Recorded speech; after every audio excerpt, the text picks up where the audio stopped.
कामचोर देवरानी। एक बार की बात है, सुषमा अपने पूरे परिवार के साथ खुशी खुशी मोहन नगर में रहती थी। उसकी 2 बहुएं थी, पल्लवी और शिवानी। एक दिन दोनों बहुएं रसोई में काम कर रही होती है कि तभी उनकी सास सुषमा उन्हें बुलाती है। अरे बहू, जरा इधर तो आना। शिवानी, जरा जाकर देखना सासू माँ क्या कह रही हैं। दीदी आप ही देख लो ना जाकर, आपको भी तो सुनाई दे रहा है। अरे मैं आटा गूंद रही हूँ ना, तुम चली जाओ। हाँ तो मैं भी तो सब्जी काट रही हूँ ना दीदी। अरे बहू, जल्दी आओ। ओफो, ये तो जाएगी नहीं। मैं ही जाकर देखती हूँ कि क्या करना है। पल्लवी सुषमा के कमरे में जाती है। जी मम्मी जी, क्या हुआ? शाम को घर पर कुछ मेहमान आने वाले हैं, तो तुम अच्छा सा खाना बना लेना बहू। ठीक है मम्मी जी, आप बता दीजिए क्या क्या बनाना है और कितने लोग आ रहे हैं।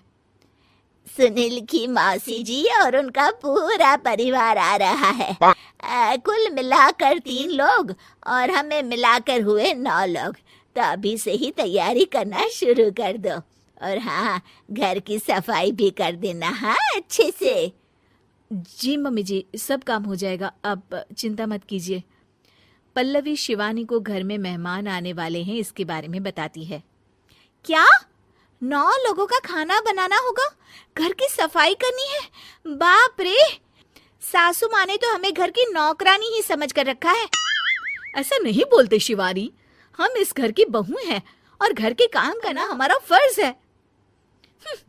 दीदी तो है ही सासू माँ की चमची, जब देखो सासू माँ सासू माँ। मैं तो इतना सारा काम नहीं करने वाली। शिवानी कपड़े लेकर गमला साफ कर रही होती है और चक्कर आने का नाटक करने लगती है। मेरा सर चकरा रहा है। तभी वहां पल्लवी और सासू माँ जाते हैं। अरे बहू, क्या हो गया तुम्हें? मम्मी जी, बहुत तेज सर में दर्द हो रहा है। तुम एक काम करो शिवानी, आराम कर लो। नहीं नहीं दीदी, घर में मेहमान आने वाले हैं, मुझे आपकी मदद करनी चाहिए। अरे कोई बात नहीं शिवानी, तुम आराम कर लो, मैं सब काम कर लूंगी। ठीक है दीदी, अगर आप इतना कह रही हैं तो आराम कर लेती हूँ। शिवानी आराम से अपने कमरे में मैगजीन पढ़ रही होती है। इसे कहते हैं आराम की जिंदगी। इतना सारा काम। चलो, सारा काम खत्म हो गया, शिवानी को दिखाती हूँ।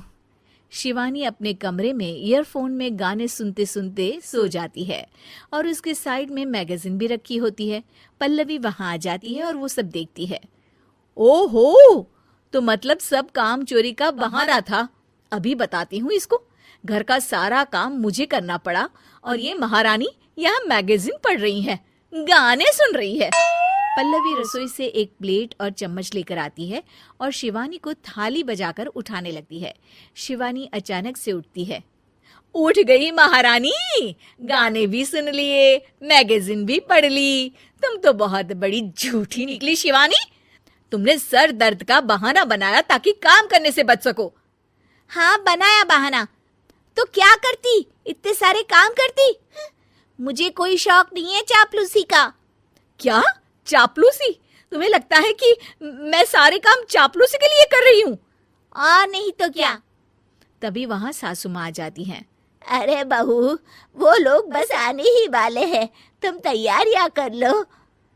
जी सासू माँ, तुझे तो मैं बाद में देखती हूँ।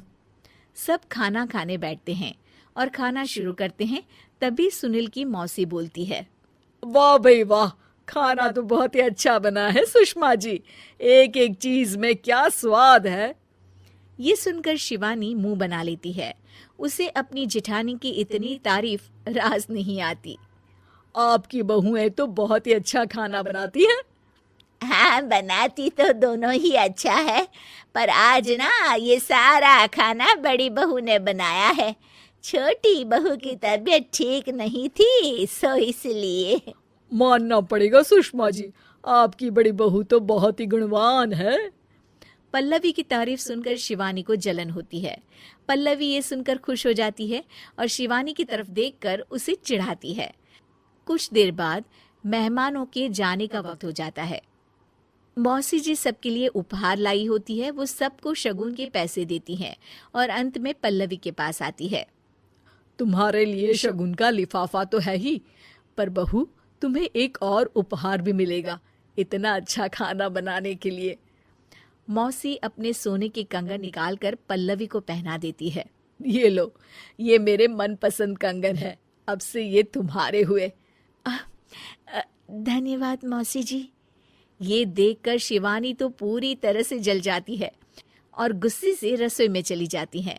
तभी वहां पल्लवी आ जाती है और उसे अपने कंगन दिखाने लगती है। देवरानी जी, अब आपका सर दर्द ठीक तो है ना? मुझे लगता है कि अब सर दर्द शुरू हो गया होगा आपका।